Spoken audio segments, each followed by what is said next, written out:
Hello, everyone. Welcome to the market update for Tuesday, December the 6th. As always, if you have any questions during the week or any questions that I don't get to here in the live class, make sure you send those to jerry@traderspro.com.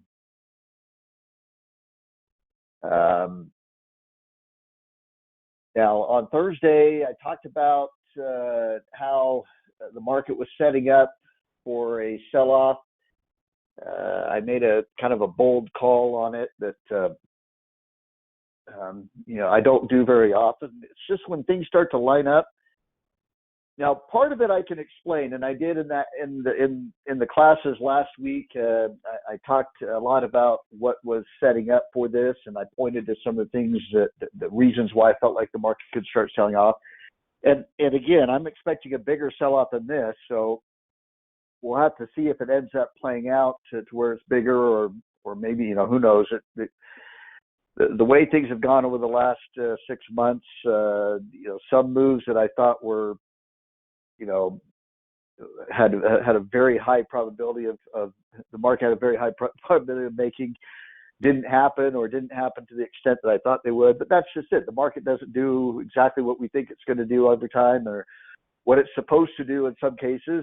It's very irrational and very erratic at times. So, but there were things that I pointed to that were clues that were setting up for this, and I'll probably touch on a few of them again as I go through today's update.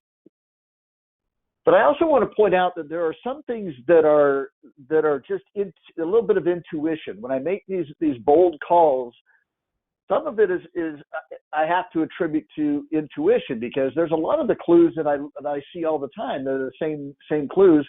What makes this one a little bit more dramatic or a little bit more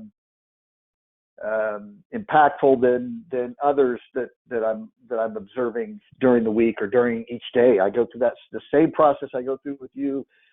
I go through each day to analyze the market conditions.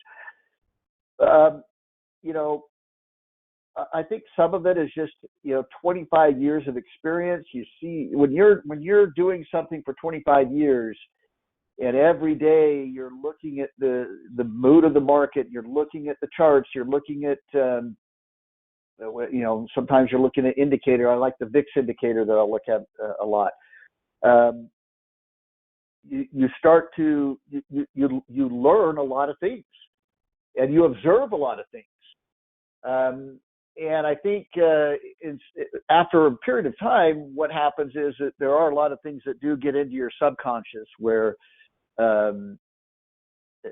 that's where the intuition kind of comes in. Now, I think you got to be careful with intuition, because sometimes people can mistake intuition with guessing or hoping. The way I've come to trust intuition is it just experience. So if you've been doing something for a long period of time, then I trust the intuition. If you are just starting out, I'm sorry, I don't trust the intuition, because you haven't. What are you drawing on? What is your subconscious drawing? What experience is your subconscious drawing on at that point to come to that conclusion? Probably not a lot. And so I don't want to spend a lot of time on this, but I get asked this a lot. I've been asked this a lot over the last few days. A lot of friends, when I made this projection that we could get a big sell-off here in December, and again, like I said, it's showing signs of it today. We'll look at the charts here in just a second, but it still may not play out the way I'm envisioning it. But I had a lot of friends that would say, "Well, how did you come to this conclusion?" And that's what got me thinking a lot over the weekend was, I explained the things you could observe. And like I said, I've gone over those with you in the classes, and I'll probably touch on those a little bit today. But some of it is just from, I can't explain it. It's a feeling, or and I know I'm just drawing on my subconscious to feel confident in what I'm observing or what I'm feeling. I had this happen about a week before the COVID collapse. I came out with a strong projection that within a week or so, we're going to get a pretty significant sell-off. Now, that one may sound a little bit easier because you could say, well, obviously, COVID's starting to, it's starting to spread. The markets hadn't reacted to it yet. This was in March of 2020, and the markets hadn't reacted strongly to it yet. But you can make that conclusion in hindsight.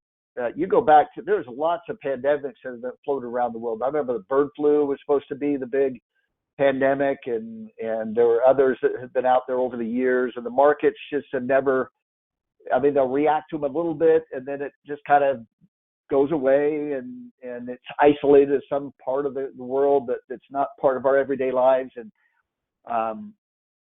so at the time, yeah, you could say that it was possible that could cause a big drop, but a lot of that was after it already happened, that you could look back and say, oh, well, that's obvious now at that point. Well, we're kind of in that similar situation right now, where the market has not factoring in right now a recession. And yet the bond market, the inverted yield curve, everything is, all that is signaling a recession is coming. Common sense, if you know anything about when rate hikes, especially the steepness of these rate hikes, these are historic tightening that's going on that we haven't seen, since I was a little kid, basically, and so, to assume that, and that's why it just blows my mind. And the fact that the Fed has never orchestrated a soft landing. They always talk about soft landings. It's never happened. And I've talked about this in class, and I don't think it can happen because of human nature, because if they do stop too soon, the market will just charge forward and then force them to have to and probably inflation will get back out of control again. They'll have to tighten again, and then it'll just prolong everything in another year or two. They have to crush the spending and crush the economy in order to get inflation under control. So I see these things as inevitable, or just from a probability standpoint, the Fed's never been able to do it. So the fact that them doing it this time around would be the miracle or the incredible feat that is just unlikely to happen. And I don't want to focus on that as being the likely outcome, because it's not the right focus. If you're trying to make money, you're trying to, the best way to do it is to focus on the probable outcome. And the probable outcome is that the Fed's going to go too far. So we're in kind of a similar situation, just from the standpoint, obviously different things, but from the standpoint of the market, it hasn't factored in something yet. Back then, they hadn't really factored in COVID yet, and I don't think the market's factored in a recession. Now, what's also kind of boosting the decline this week in particular is that there isn't really any calendar events coming out. There's no CPI report. There's no Fed meeting. There's no Fed. Remember, right before Powell last week, he was the last person to let me go back. Let me get to the charts. Pull up the charts here so we can look at something. I'll come back to the directional alerts, but now that I'm started on this, I want to keep going on this. Back here was when Powell spoke, and we saw the big acceleration. In fact, the market was down here until he spoke, and then it took off. It made this huge move. After he spoke, now all the Fed presidents are in a quiet period between now and when the Fed has their meetings, which are next week, next Tuesday and Wednesday. Next Wednesday, not this Wednesday, but the next Wednesday is when they're going to announce which they're likely to increase rates again another 50 basis points is the expectation. Maybe, who knows? It could be, you never know. They could throw a curve and hike 75 again, and that would really freak the market out if they had to do that. But they're not allowed to speak at all now between this last when was that, Thursday, or when might have been Wednesday. Yeah, Wednesday. And so there's no news coming from any of their speeches that's going to affect the market. Like I said, no CPI report, no jobs report. Jobs report was last week. Yes, there are reports that come out this week, but none that the market really has latched on to and really focused on. So what you have to understand is that the market needs buying in order to just hold it in place. If it just wants to stay flat, you need buying to just hold it in place. Otherwise, everything's it's kind of like trying to walk up an escalator that's going down, right? As long as you're walking up, and if you can walk up faster than the escalator is dropping, you're going to be able to go against that movement. But as soon as you stop, what happens? You're going to be sliding downward. Okay. Think of the market that way, that it as long as there's buying, it can start going up. And a lot of times it's slow and steady, like it would be if you're trying to walk up an escalator. As long as you're going faster that it's going down. And that's a little bit of a dramatic, or a little bit, maybe not the best analogy, but that's something you could visualize in your head. It's not that dramatic where, you know, you're going to have this huge drop if you stop walking up the escalator as you would in that scenario. The market's not going to necessarily do it that dramatically, but it takes buying to hold the market in place. Now you can see where we had our biggest moves in the market recently. Right here was the CPI report. Big, huge move right there. What happened right after that? Market went nowhere. Big, huge move off of Chairman Powell's speech. Now there's nothing else to keep the market up. No big news. Well, we had the jobs report that came out on Friday, and the market dropped and then tried to rally off of that. It tried to rally off of it. It couldn't hold it, couldn't push it any higher. Now we've got no major news events. There's just not that buying interest to hold the market up. So that's part of why, if you want to say, well, you're predicting this to happen next week. What caused you to say it could happen this week? Well, it's just looking forward and saying, okay, I think the market is setting up for a drop. I talked about the VIX being below 20. We'll look at the VIX here in a second. It's just the position of where everything is screaming that we get a drop. I talked endlessly about the NASDAQ 100 and the Russell 2000 underperforming the Dow. The Dow's looks fine, but the other indexes have looked like there are corrections setting up for another move down, and they tend to be the leadership group. So you have to ask yourself, is the Dow leading, or is again, from a probability standpoint, what normally leads? What normally leads is the NASDAQ 100 and the Russell 2000, and they're looking like they want to go down. So again, you combine all these things together, and it just paints a picture of, if something dramatic is going to happen, it's probably going to happen right now. Now, I also talked about how typically you don't get sell-offs in December. Everyone talks about the Santa Claus rally, and again, from a probability standpoint, you could make that argument that from a probability standpoint, you don't typically get sell-offs in December. So I should be focused on that, and that could be a reason why you dismiss my argument. But if you're going to hold seasonality as a major part of your decision, you're going to be wrong a lot. And I tend to not buy in too much.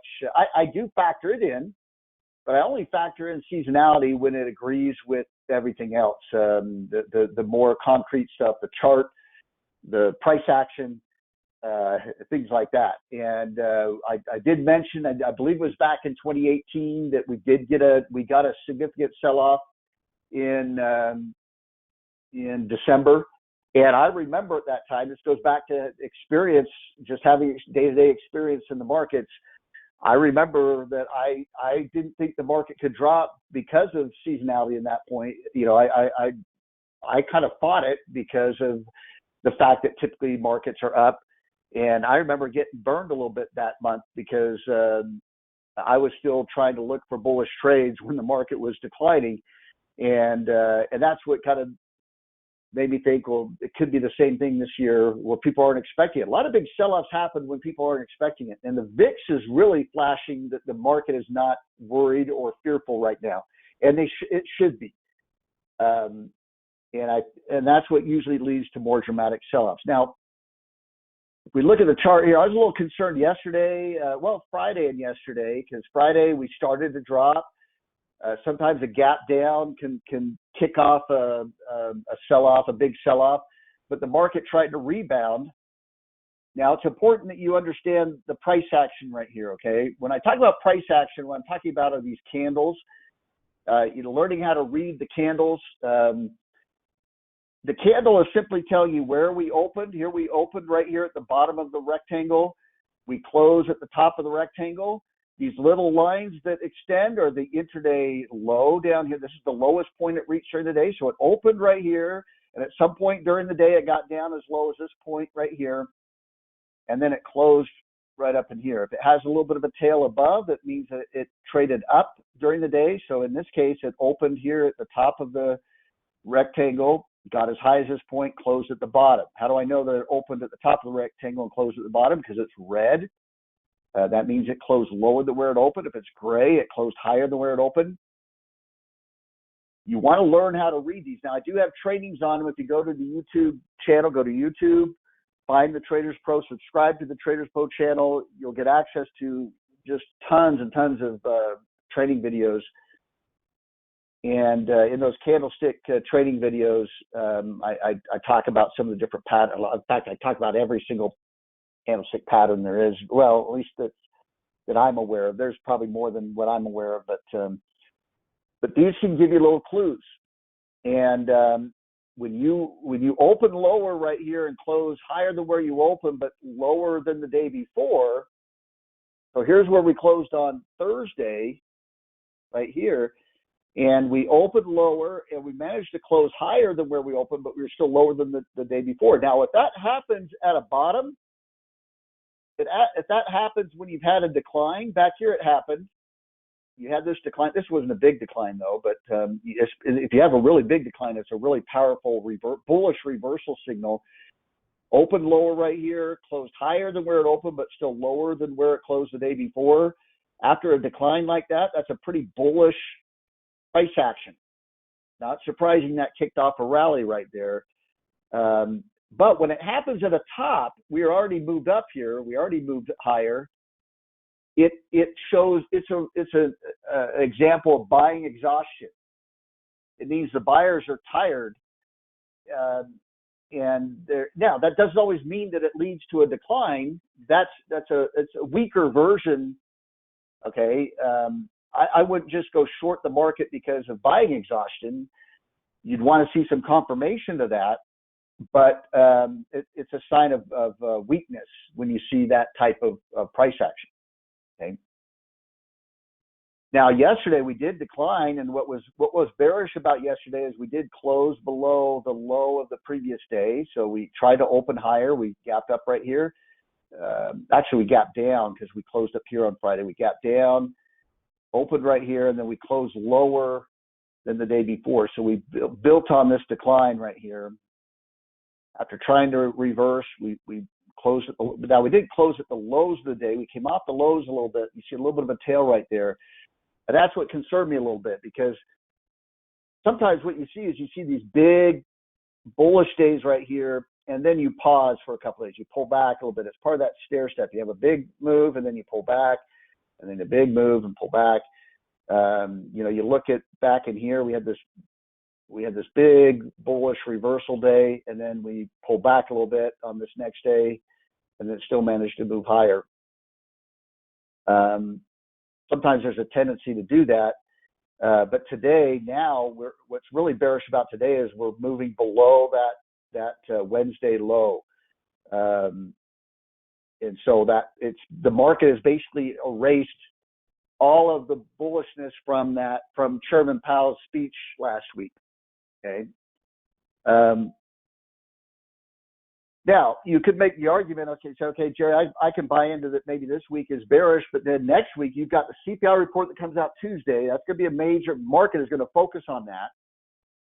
And again, I'm trying not to be too fundamental here, okay? I base my decisions on the charts, and obviously what I care about is what the charts do, where the market moves off of these events, not what the events themselves.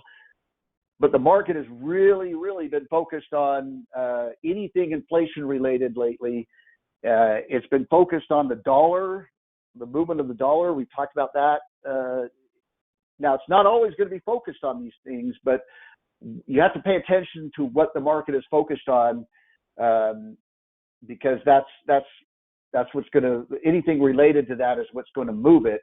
And what you're trying to read are the traders bullish on whatever news comes out or bearish? So what we're looking for next Tuesday when the CPI comes out is, I don't care what the numbers say. You can try to figure out whether the numbers are good or bad. But I'm telling you right now, it could have a good number and the market could sell off. Okay, it's just like an earnings report. You could have great earnings and the market drops, the stock drops. You could have terrible earnings and the market rallies, or the stock rallies. That's what I'm talking about. The market doesn't make sense, and that's why I'm not trying to get caught up in fundamentals. I'm not telling you to be focused on too many fundamentals, too much news. But you want to see what the chart reaction is, what the price action reaction is to that news. But Tuesday is going to be a big day, and then next Wednesday is when the Fed meets. It's not going to be everyone's anticipating the Fed's going to raise 50 basis points. That's what the market's anticipating. Like I said, if it's more than that, it's going to freak the market out big time. I just can't see that right now. But they would probably be Chairman Powell. He knows what they're going to be doing probably by now for next week, and he would have been a lot more hawkish if they were going to raise 75. But he would have had some hints, I'm sure, in the speech to kind of prepare the markets for it if he was going to do that. But the key is going to be the press conference afterwards. Everyone's going to be focused on every word he says. Again, don't get caught up in that. You're not going to be able to figure out which words mean what. And to be honest with you, there's algorithms out there that are programmed to move or trade off of certain words that he makes, that he says. And so you can't even be fast enough to trade whatever he talks about. And you're going to see a lot of volatility back and forth, quick moves back and forth as he's having that news conference. But you can make the argument that the market, which it has done recently, rallied off of some of these events. You could say, well, you're talking about a big decline, possibly back down to these lows or lower, possibly. Could it be that we drop a little bit here and then that Fed news comes out next week and we rally back up? And the answer to that is absolutely. And if that happens, then that's what I'll trade and that's what I'll be talking about. Again, I'm not trying to be Nostradamus here. Whatever the market, whatever trend the market moves in, that's what I'm trying to. All my energy is trying to be on the right side of the trend. And so, if the market, I'll tell you, if it does rally significantly, though, I will still in the back of my mind say, okay, the market has still not factored in a recession.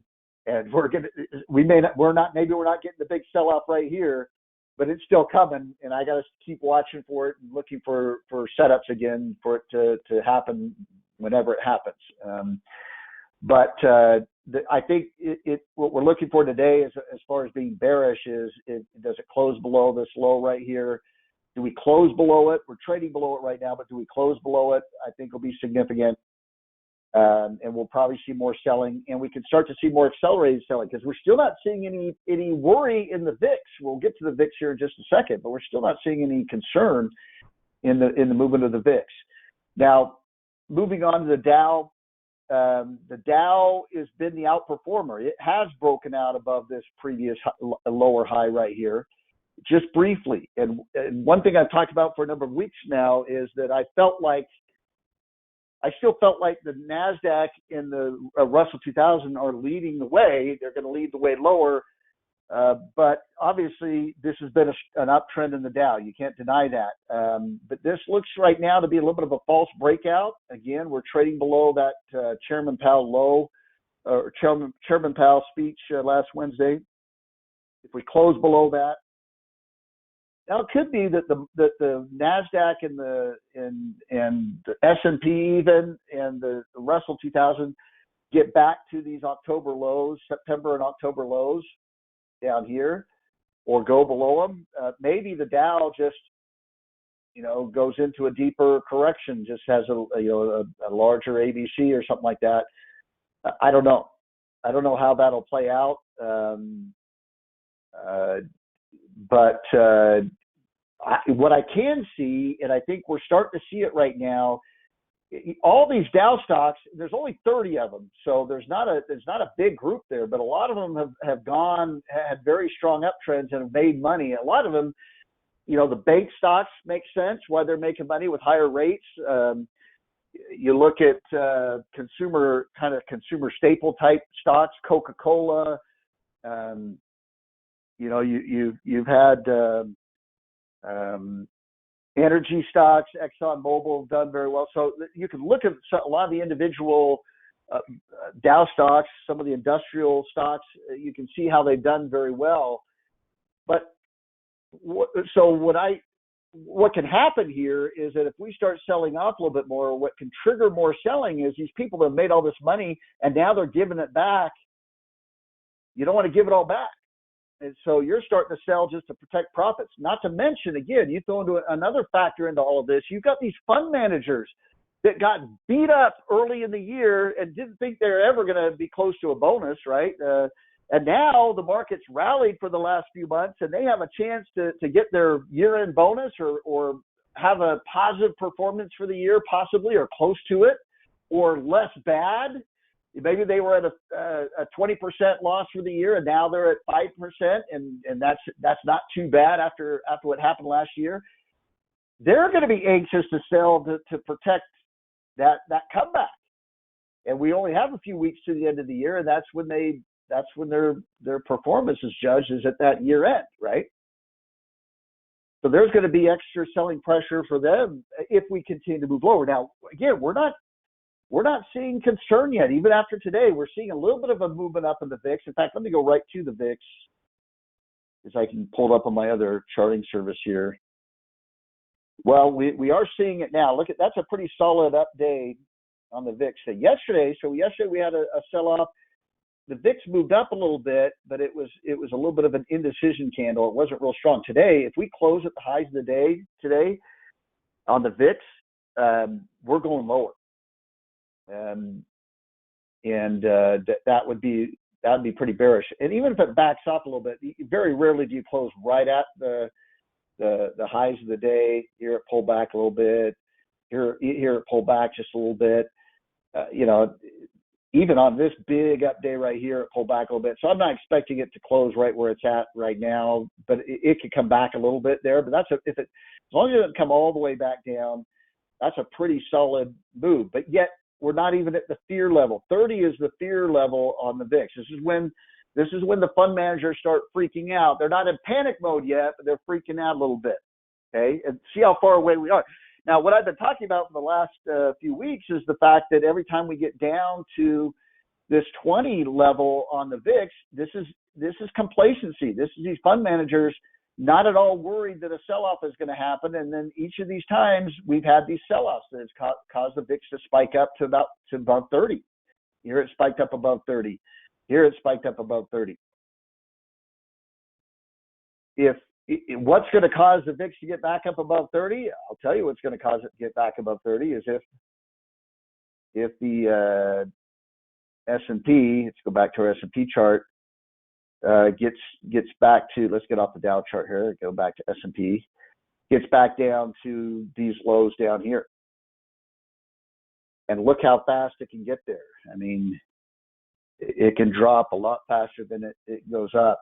Now, another thing I've been talking about, and this is one thing we've been looking for that we could check off the list if it does happen, we've been looking for a panic sell-off. Every major market bottom is in history has had a panic sell-off, and by panic sell-off, I mean the VIX has spiked above 40. Now, some of you've heard me talk about this endlessly. I know I'm repeating it because some people are new, but there's 40 up there. All these sell-offs that we've had this last year, none of them have got up above 40. So we haven't had a panic sell-off yet, and that's part of the reason why I can't even start to talk about a bottom until I see that. Now, again, is it possible the market being as erratic and irrational as it is that we don't ever see it? This is the one time where it doesn't happen. Yeah, I can't dismiss that, but from a probability standpoint, I'm sorry, I'm going to focus on what's likely to happen as best I can. I'm going to I'm not going to ignore. I'm not going to focus so much on probabilities. I ignore the trend. Okay, the trend is always the most important thing, but until I see that trend change, I'm assuming that we're going to get a panic sell-off at some point in time. And the fact that we have a market that isn't factoring in a recession right now, there are people talking about recession, but the market isn't factoring it in. The market keeps rallying up, and at some point it's going to sell off, unless there's not going to be a recession. In which case the market would really start taking off and probably scream higher, because there's enough people that are short right now that would get squeezed if there wasn't going to be in a recession.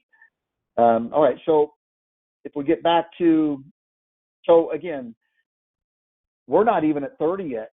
We're still barely at 20. So as much as the selling, as big as the selling's been over the last 2 days, and it's the most 2-day selling we've had since October when we hit those lows. The market isn't even freaking out yet, and that could be a little bit scary. That could mean that it could start to become a little bit more dramatic over the next few days. Again, it depends on how we close, and that's something we'll look at. Now, again, another thing I've been pointing to is that, so you have a market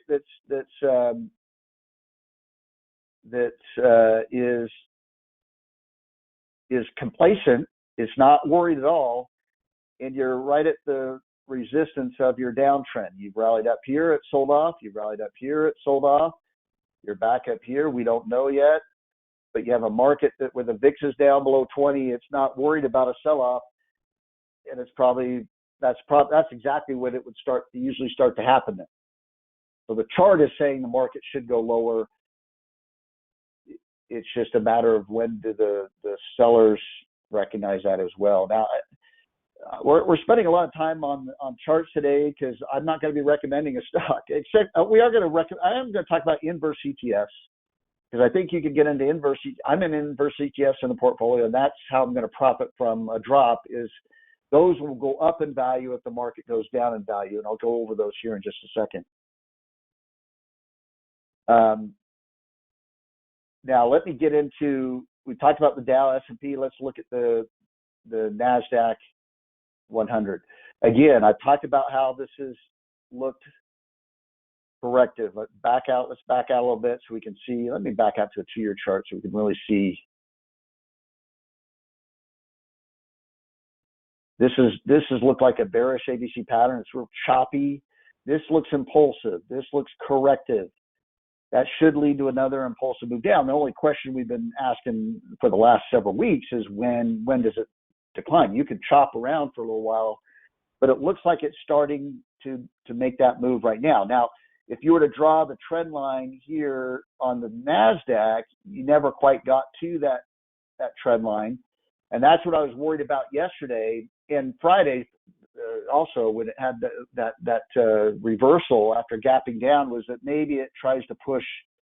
You can have buying exhaustion, but maybe it pushes a little bit higher to that trend line on the Nasdaq, and then we decline. I don't think it will get there. If as weak as everything's looking right now, I don't think we're going to get there. Now, it is interesting to point out that the Nasdaq hasn't gone below yet the Powell speech last Wednesday. That Wednesday. So that'll be something to look at. Is do we close? I'd like to see all the indexes close below that to really be more bearish on the market. By the way, if I'm talking like I want the market to go down, I trade a lot of options, and with option trading, you can there's an option called a put option, and it'll go up in value when things go down in value. It allows you to make money when things go down, and not only that, but it's leverage, so you can make you can get a big percentage move profit when it goes down. I've got several trades set up because of everything I've been talking about over the last couple weeks. And so I'm looking to profit if the market drops. So I'm actually hoping the market drops right here, hoping my observations are correct, so that I can profit from it. If not, then I'll flip flop right back to being bullish again. But that's something I'm looking at there. Is do we see the Nasdaq 100 close below that low? The Russell it's closed below it. Now remember, the Nasdaq and the Russell tend to be leadership stocks. Are we now seeing them lead the markets down? That's the big question over the next week. Are they still leadership? Because again, leadership means that you're leading the way, right? If the Dow stocks are true leadership, then we would see the Nasdaq and the Russell following. They'd be rallying back up, and they're going to follow that move up. And maybe that ends up happening. Like I said, I don't know. It's not looking like it. But what we're seeing here is maybe that the true leadership is the Nasdaq and the Russell, and they're going to lead that next move down, and we're going to see the Dow start selling off and following that move down. Now, maybe it doesn't get down as far as the Nasdaq and the Russell. It's already well up from. I mean, the Dow is up above this high right here, so it would really have to sell off in a greater amount than these Nasdaq and Russell stocks to catch up to it. But it could. I mean, again, the Dow has really been rallying on the expectation that there isn't going to be a recession, and it could sell off in a bigger way if that's looking more and more likely. All right, so that's something I'll be watching today. Is do we close below there? It's looking like we will, but again, you can in last hour of the day. Sometimes you'll come off the lows of the day. If it comes off the lows of the day pretty dramatically, that would be significant. There's buyers that are showing up at the end of the day there. But that's what I'll be watching for. But you can also, if you draw a trend line up through here, you've broken that trend line too today. Yesterday we were right at it. That's why I was a little concerned that maybe we could still rally off of yesterday's move. Unless we really rally up dramatically, we're going to close below that trend line. And another thing too that we want to watch for the next few days is if we are dropping right here, this should be impulsive looking. It should go down very, very quickly. It already looks a little bit more impulsive over the last couple of days. We've dropped pretty sharply over the last couple of days from this peak right here. We're starting to break to lower lows now. We had higher lows. Now, just because you break to a lower low doesn't necessarily mean that it's just one clue, one of many things you're observing. But you go to a lower low and you break a trend line. Those are two things now that are pointing to a possible bearish move. But we want to, if we start seeing it rally back up, and we're back and forth, and we're still in the sideways range right here, that could throw off the expectation that we're dropping lower. We really need to see it accelerate to the downside from here. And I think it will when the market realizes it's breaking these key levels. I think, and the VIX is starting to move up a little bit. I think that's what can create those bigger sell-off days. We haven't really seen a big sell-off day yet. As bad as today is, it's percentage-wise, it's really not that dramatic to what we've seen in some of these previous moves. Just look at this 4-day move right here, where it dropped that far in 4 days. We've only dropped this far in 4 days. This is a pretty dramatic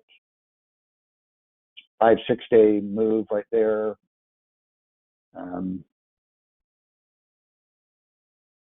We'll see what happens. All right, so bonds continue to move higher. We're in a trend, looks like a trend reversal in bonds. Now, one thing to keep an eye on here is that we are starting to get a little bit into that extreme reversal risk area.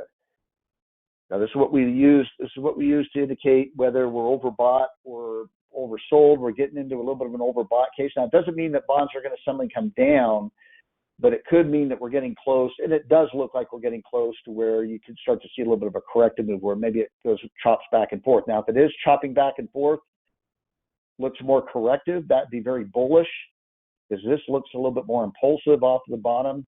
And when you're stair stepping down, you alternate between impulsive down, corrective, impulsive down. When you reverse trend, not always, but again, this is kind of a general thing we learn and look to focus on. Very often when you reverse trend, you can have impulsive down, impulsive up. So you got back-to-back impulsive moves in the opposite direction, and then you look for corrective, and that would signal that usually you're probably in a trend reversal. It's one of the signals of a possible trend reversal. Now, if it suddenly starts dropping sharply where it looks impulsive down and it starts to come down in this area here sharply, then maybe this is just a correction and you're still moving lower.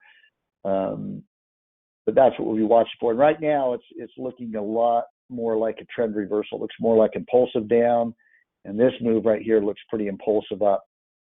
This was a little bit back and forth right through here, but that can happen. That's what I'm saying. When I draw this out, I'm drawing out the ideal, the perfect scenario of a reversal. The markets don't follow the perfect. If it did, we'd always be right. But if you can get that general behavior down, it'll help you in reading the charts a lot better. You'll understand how trends move. Understanding trend characteristics helps you read that trend movement a little bit better. Now, along with the bond market, there's also the yield curve is inverted right now, and now it's been inverted before. It inverted like a year ago or so, and we're not in recession yet, so it can invert and not cause a recession. But every recession we've had has had an inverted yield curve before it. So the way things are lining up, and as inverted as yield curve is right now, it's really signaling a very high probability that we're going to have a recession. Now, gold is pulled back a little bit. I've liked gold though, and I've given my arguments for liking gold in previous classes recently. I think that now we're starting to see a little bit of a move to gold to hedge against inflation, where we didn't see it during the early stages of inflation. Now, that was a pretty big drop yesterday in gold, but I still like the trend, and especially I still like those gold mining stocks. And I kept the Newmont mining gold stock, and we'll look at the portfolio here in just a second. Oil made, now I talked about on Thursday, I talked about the OPEC meeting on Sunday. Wasn't surprising that they kept the cut in production down. They're wanting to make as much money as they can, and Now, with oil going down off of that, what that's signaling to me is that there could be a lot of glut in oil. One thing I heard recently is that, see, what could spark a rally in oil is obviously the EU, European Union is banning Russian oil, but the ban, which is supposed to go in place, or maybe it's already gone in place. I can't remember the date when it's supposed to go in place. It bans new shipments of Russian oil, and what Russia did is they got every tanker they have access to, and they got them filled up and out in the ocean, so they don't fall under the ban when it kicks in. Which means that what you could have temporarily is a little bit of a glut of oil around the world that it has to work through. They call it contango, where it's got to work through that extra supply. And I think that's what makes sense as to why oil's dropped off of that news and why it could continue to drop. Not to mention the fact that if we do go into recession, that means less demand for oil. You could make an argument that if China is reopening, though, that could increase demand for oil. This is why I don't spend hours trying to understand the fundamental reasons, because you could drive yourself nuts. Well, this should mean oil goes down. This should mean oil goes up. What is the chart telling me? And one thing I told you recently is I said, if we break below this low, we were rallying right here. And I thought, okay, it held a higher low right here. If we can hold that low and keep going higher, I'd be more bullish on oil. But we had these big down moves, and today we're dropping below that low. Now, we may not close below the low. It's come off the lows of the day a little bit. But the fact that we do have a lower low right here, one thing I told you is if we go to a lower low right here, we're very likely to take out this low right here. I don't know when, because maybe it tries to rally for a couple of days and then drops below it. But I think we're headed to breaking below that low. Now you've got a lower high right here. You've got a lower low right here. It's acting near term. It's acting like a downtrend. You can draw in a bearish head and shoulders pattern. I think that I would lean more towards oil going lower right now. Now, remember, I had a lot of energy stocks in the portfolio. I got out all of them. Some of them I got out just in time. Some of them sold off pretty dramatically, and the last one was natural gas, LNG, and that had a big move down today. We'll look at that here in just a second, but I got out of that one this morning. So. When just because oil was acting so weak, and luckily I did, because it dropped pretty sharply after it opened. Tried to rally a little bit initially and then started to sell off. But oil, bearish on oil. The dollar is, again, the market has kind of been following the dollar. When the dollar goes up, it goes down. We talked about that relationship. Not surprising. That was probably fueling a little bit of the selling today is that the dollar is up. It's had that inverse relationship. Now this looks like a little bit of a still looks corrective for another move down. I'm still bearish on the dollar. The dollar is still acting like it could go lower. So if you wanted to make an argument that, well, okay, if the market's going to follow the dollar and the dollar looks like it's more likely to go down, which means the market would be more likely to go up, that's something I'll pay attention to. If we don't drop tomorrow or the next day and go down further and accelerate the selling, and the dollar starts dropping and the market starts rallying and looks like it could rally sharply, then, like I said, I'll flip-flop my near-term view. But keep in mind that the market doesn't always have that relationship. It's not always going to go up when the dollar goes down and vice versa. And if there's fear in the selling, it trumps every relationship out there. I think people will sell. They don't care if they're really worried that they're going to lose their gains on their stocks, or they're taking losses on stocks they just got into because they thought the market was done going down.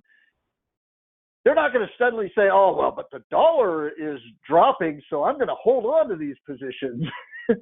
No, they're going to be like, "Screw it, sell everything, get out. I don't want to lose any more money." That emotion will trump any correlation that's out there. And so that's something just to keep in mind. if we start selling off, it's going to be more emotional selling. I'll put it that way, and we could see the dollar dropping and the market dropping pretty easily in that situation. So I'm not too caught up in that, but the trend is still down. It's still acting like it. This looks like it's just a correction within the downtrend. I would assume that the dollar at some point is going to continue to move lower based on the chart. The VIX, we've already looked at the VIX. Let me just peek in on that other chart of the VIX. So it's still right at the highs of the day. That's something a little of a tick down from the highs, but it's showing that fear. Well, there isn't a lot of fear just because we're down around 20, but it's showing you that momentum is shifting. Okay, fear is building, and hasn't shown up yet in any dramatic sell-offs, but it's building, and when it does, you see these more dramatic spikes in the VIX where it moves up. There was a big spike right there where it moved up really sharply.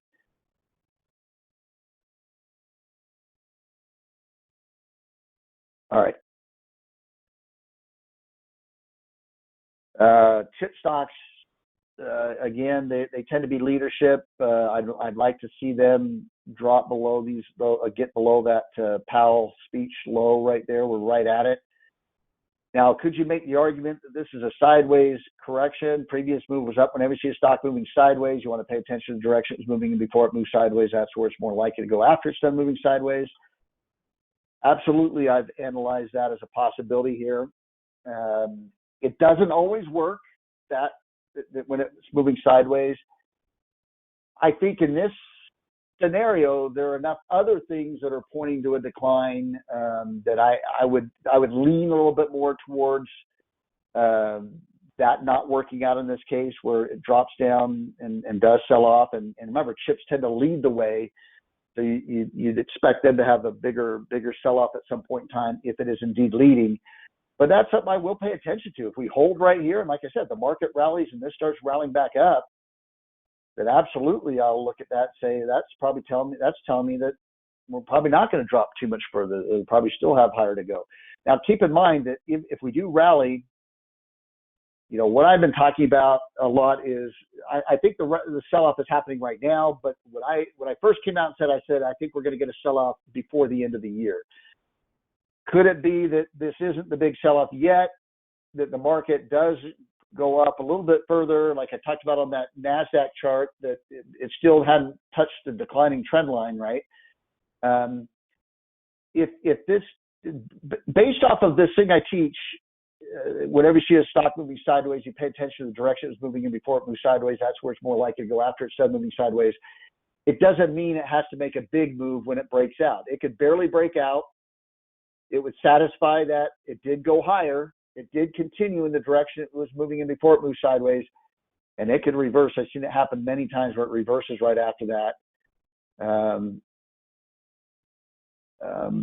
But even then, if we go back here, it was looking like it could be a little bit sideways. It was starting to look a little bit sideways through here. Bounced a little bit right there, and then it broke through it and had this decline. So it could be something similar here where it's starting. This looks more sideways than it did back here, but it could be that it's possible that that could be the case, that this is still going to lead to a move up.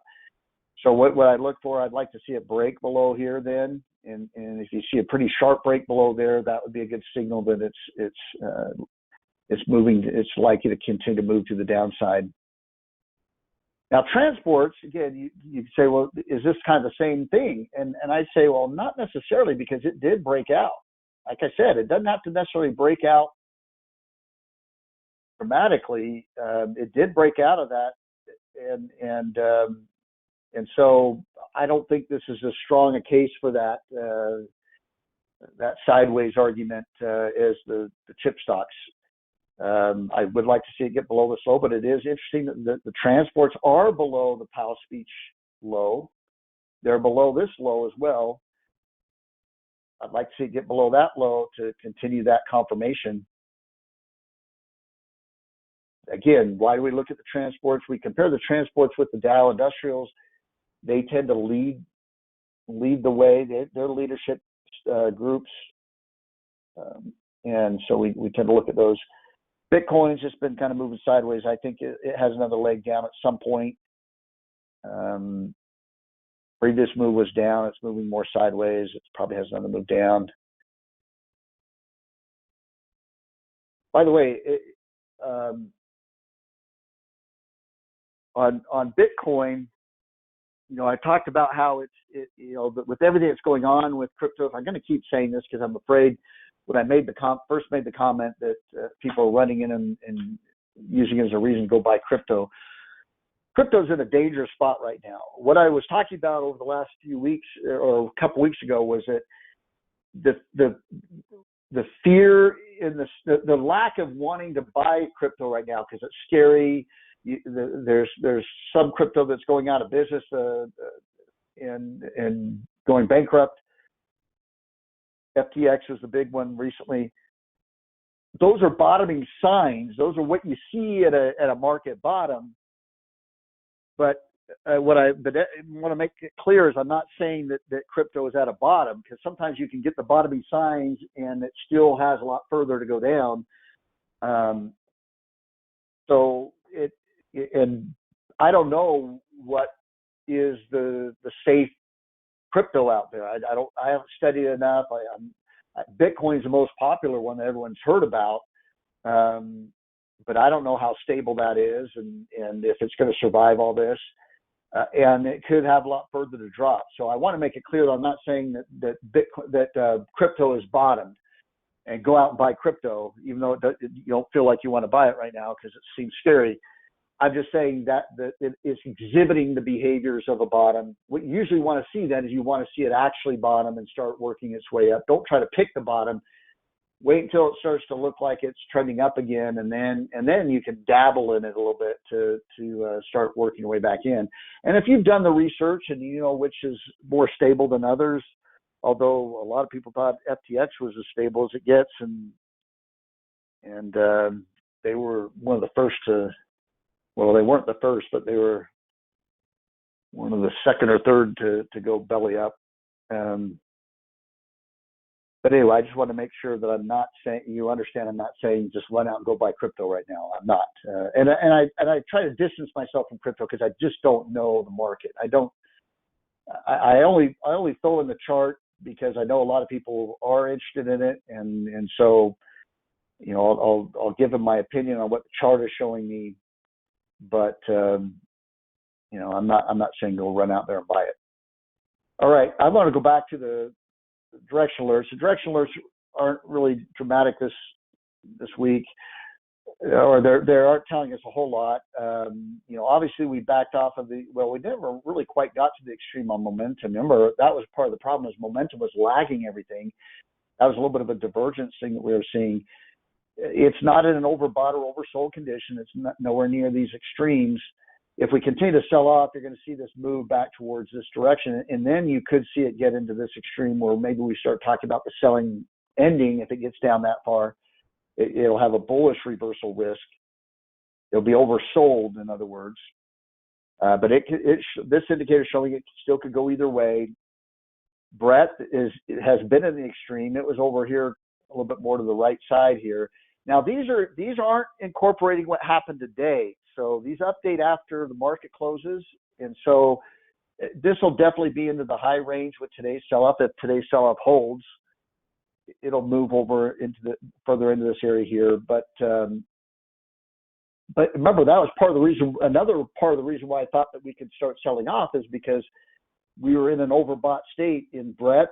We were just getting in there on momentum, and then we were really there on sentiment. Sentiment's right. Let me erase these lines here. So again, the sentiment has not even it hasn't even factored into selling yet. We're at the far right side, extremely overbought in sentiment, and that's why I think we have further we could drop. Is it there's no concern in the selling right now, and usually that means the market could become concerned very quickly. I think it might take another down day to do it, but we're getting real close there. And by the way, you can see it visually how extreme that is. Look at, this is extreme, and we're well above that extreme level there in sentiment. Buy-sell ratios,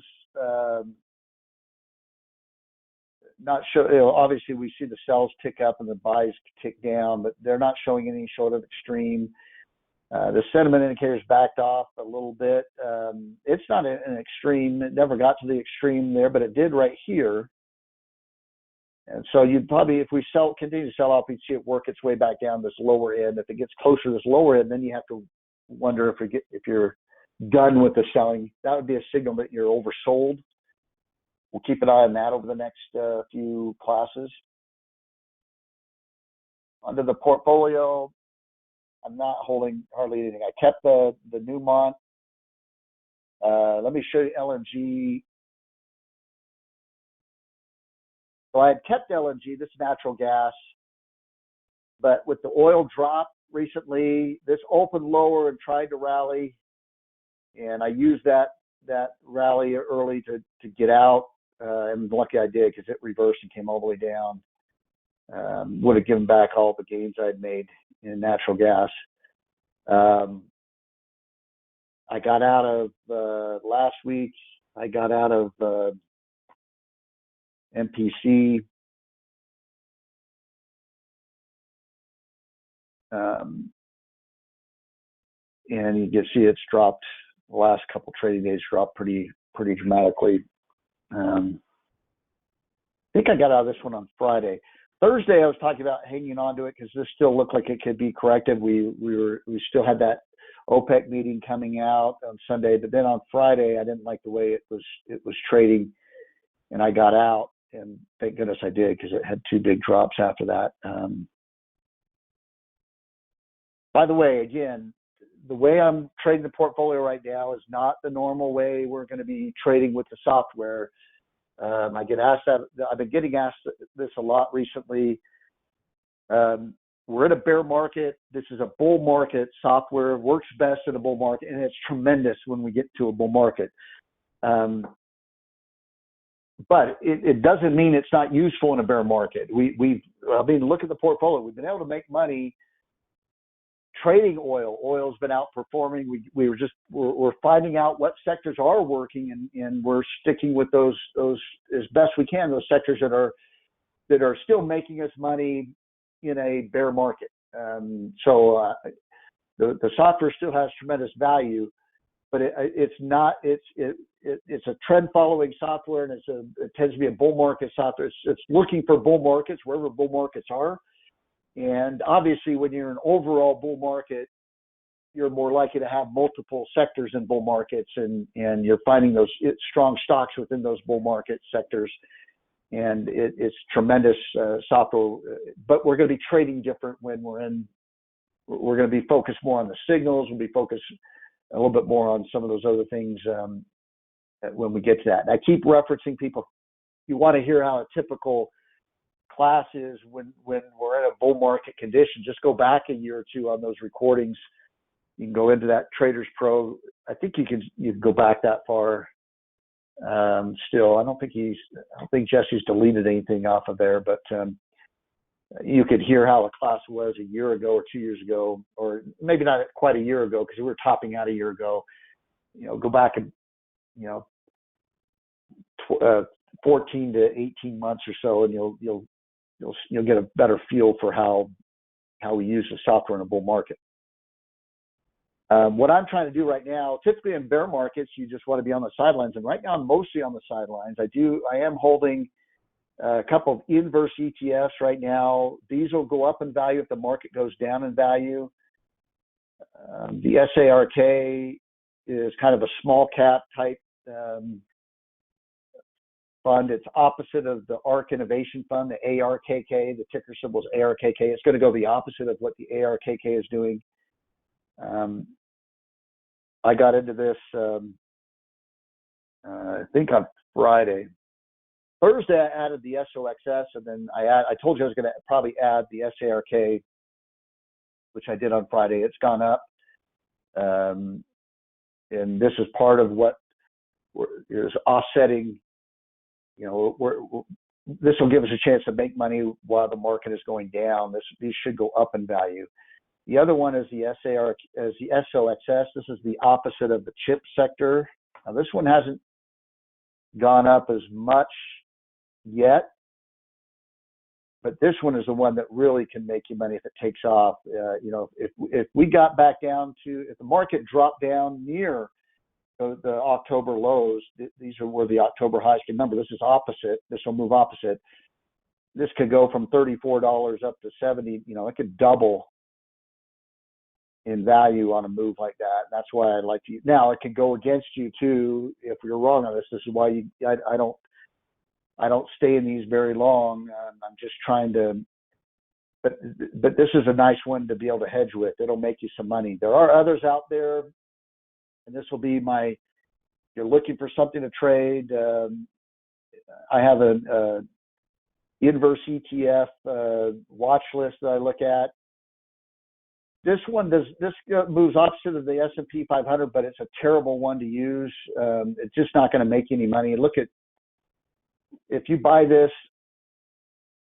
and the market drops down to those February lows, remember that the SOXS could go up like $40, $30. If this went up to the October lows, you made $2. It's terrible. It's just, if you want to get into something while the market is going down, that'll just keep you break even. You're not worried about because remember, if the SOXS goes against you, it could also drop pretty dramatically, and you could lose money. You just want to kind of maybe make a little bit if the market goes down, but you're just mostly trying to protect. Then yeah, this would be the one. It's not very volatile, so it'll just kind of. Not going to lose you very much if it goes against you. It's not going to make you very much if it goes in your favor. But I don't like to use it. But there's one right there you can consider. And I'm not saying these are the only ones that are out there. Mostly, again, I don't use these a lot, but mostly I use these ones down here at the bottom. I use these ones the most. In fact, I'm going to add this. This is a leveraged inverse ETF right here, the S&P, SPXS. And this one's not too bad. If it went back to near those October lows, it could make me about 50% or $10 or so. Not as good as the SOXS, but I'm going to go ahead and add this one because I want to add another one because the market is looking more and more like it's going to drop. Now, if the market suddenly starts rallying, I'm going to probably exit some of these, particularly the SOXS, because that one could go against me pretty dramatically if I'm wrong. So I'm going to put my stop in at, I'll just say 18, probably 18. What's the low there? The recent low is 1837. Let's say 1820. Let's do 1820 as my stop. I may not wait for 1820. Like I said, if the market looks like it's going to rally, I'd probably just jump out of this thing.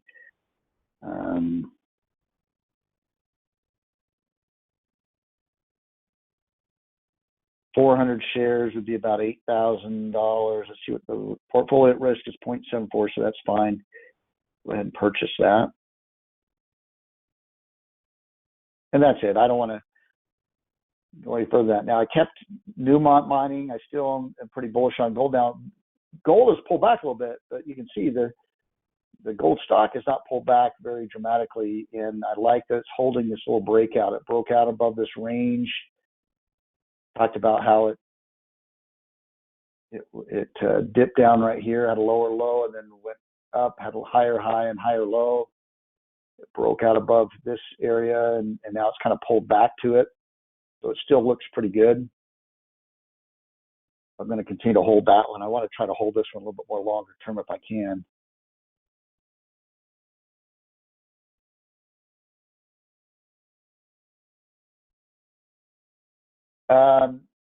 Question: in the bear market, why not look at the reversal pattern app? You could, but again, those are stocks that have pulled back pretty dramatically, and could they be at bottoms? Yeah, you could consider some of those. The problem, though, is that I don't think the market has bottomed yet. I don't think it's, and so those could still go lower. There's just nothing in a bear market that's likely that's really.